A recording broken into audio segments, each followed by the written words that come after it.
Graça e a paz. Em nosso curso básico de vida cristã, estamos no livro 12, Doutrina da Salvação. Capítulo 3, o lado divino da conversão do pecador. Amados, no capítulo 2, 4 aspectos da provisão de Cristo quanto à salvação, foi tratado os seguintes assuntos. Tópico 1, substituição, o problema da culpa do pecador. Como a substituição vicária de Cristo satisfazem as exigências da lei. Tópico 2, ressurreição, o problema da morte espiritual do pecador. Como a ressurreição é vital para a salvação. Tópico 3. Reconciliação. O problema da alienação do pecador. O que representa a fala de Cristo na cruz do Calvário? Está consumado. Tópico 4. Redenção. O problema da escravidão do pecador. Qual a ideia básica de redenção? Tópico 5. O preço da redenção do pecador. O que foi a morte espiritual que Cristo padeceu na cruz. E hoje, no tópico 1, a presciência e a eleição de Deus. Amados, em Isaías 46, o profeta apelou para a demonstração de força entre os falsos deuses e Jeová. Nessa competição, Jeová foi declarado supremo vencedor, com base na sua capacidade de conhecer o futuro.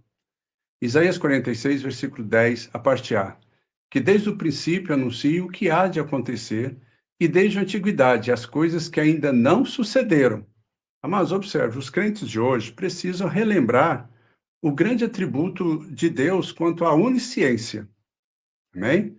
A presciência é o aspecto da onisciência relacionado com o fato de Deus conhecer todos os eventos e possibilidades futuros. A palavra do Novo Testamento, traduzida por presciência, ou conhecer de antemão, é prognoses, da qual deriva a palavra prognóstico. Amém? Significa saber antes, antes, gnose, saber ou conhecer. Então, esta característica confere credibilidade às muitas profecias e promessas da Bíblia. Por exemplo, mediante sua presciência, Deus relatou a Daniel quais seriam as principais potências políticas desde o dia dele até ao tempo presente. Também, pelo fato de Deus conhecer pessoas e eventos específicos do futuro, podia revelar aos profetas do Antigo Testamento fatos acerca do futuro rei Ciro, mais de 100 anos antes do mesmo nascer. E a demonstração mais notável da presciência de Deus é o vasto número de pormenores acerca do nascimento, vida e morte de Cristo, citados no Antigo Testamento. É importante reconhecer também que Deus não somente conhece eventos e pessoas futuros, como também sabe das possibilidades futuras, né? Ele declarou a Davi que este seria traído se ficasse com os homens de Keila, lá em 1 Samuel, no capítulo 23, versículo 11 e 12. Note aqui, amados, que esta foi uma possibilidade, não um fato. A presciência de Deus não afeta as decisões do homem, nem o seu livre-arbítrio. As ações de um homem não são permitidas ou impedidas simplesmente porque são previstas ou conhecidas de antemão por Deus. E muitos estudiosos da Bíblia confundem presciência com predestinação. Mas presciência não é ação. É simplesmente parte da natureza de Deus. Amém? Então, observe. A predestinação realmente é a maneira segundo a qual Deus planeja seus atos conforme este conhecimento. A presciência de Deus não deve causar confusão, mas sim confiança. Nosso Deus nunca é apanhado de surpresa, nem pode ser enganado. Amém? Assim, presciência é uma garantia da certeza de que os planos e propósitos de Deus para a igreja nunca serão frustrados. Nós encontramos a palavra presciência no Novo Testamento nos seguintes trechos: Romanos 3, 25, Atos 26, versículo 5, 1 Pedro, capítulo 1, versículo 20, etc. Nessa passagem, ficamos conhecendo 3 fatos importantes acerca da presciência. Primeiro, é o fato de saber alguma coisa de antemão.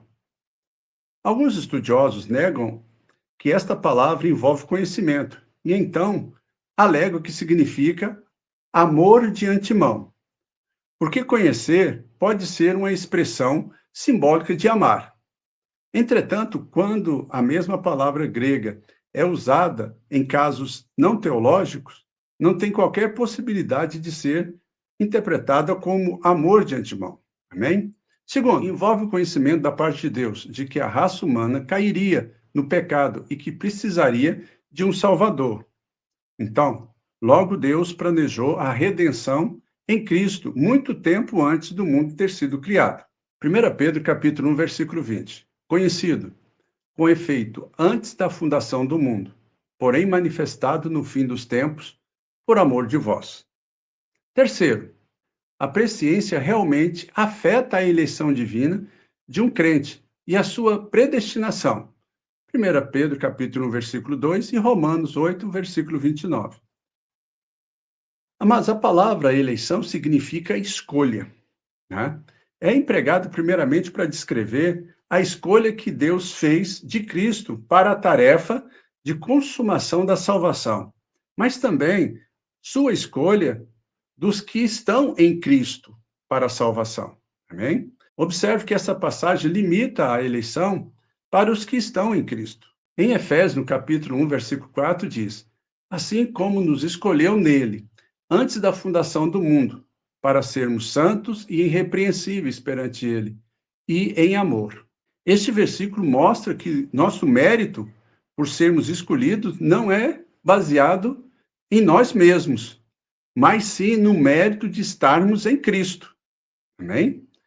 Assim como estamos em Cristo, também somos dignos de sermos escolhidos por Deus.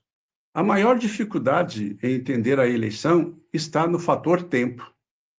Se a pessoa é eleita antes de lançarmos o fundamento da terra, como, pois, a eleição pode ser baseada na fé em Cristo? Uma questão. A resposta está em 1 Pedro, capítulo 1, versículo 2, que diz: eleito segundo a presciência de Deus Pai, em santificação do Espírito, para a obediência e a aspersão do sangue de Jesus Cristo. Este versículo, amados, explica que Deus, no seu conhecimento da decisão que o crente tomaria, o elegeu, até mesmo antes de terem sido lançados os fundamentos da terra. Entenda, amados, Deus não força ninguém a fazer uma decisão pró ou contra o reino dos céus. Isso se encontra ali em Apocalipse, no capítulo 3, versículo 20. A Bíblia ensina que a eleição tem origem na fidelidade do homem em permanecer em Cristo. É, portanto, um privilégio que pode ser perdido. Pedro admoesta os irmãos a tornarem sua eleição mais segura a fim de não caírem. 2 Pedro, capítulo 1, versículo 10. Por isso, irmãos, procurai com diligência cada vez maior confirmar a vossa vocação e eleição, porquanto procedendo assim, não tropeçareis em tempo algum. Amados, entenda, a eleição é tanto responsabilidade do homem como ação divina.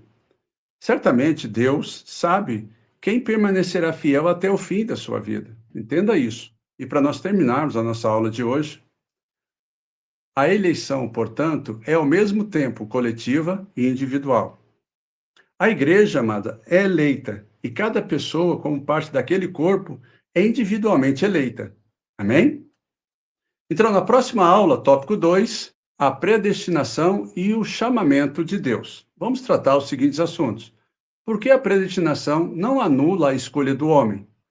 Qual o duplo sentido da chamada de Deus para a salvação? Amém, amados? Então, nós estamos nos aprofundando mais nos assuntos acerca da salvação. O lado divino da conversão, né? Os 4 aspectos da provisão de Cristo quanto à salvação, para que nós possamos trazer a razão do nosso princípio de fé, conhecido a todas as pessoas, quando eles nos questionar quais são os seus motivos para você crer. Você possa apresentar isso para eles. Amém? Se você gostou, deixe aí o seu like. Se você tiver alguma dúvida, vai nos comentários e deixa ali o seu questionamento.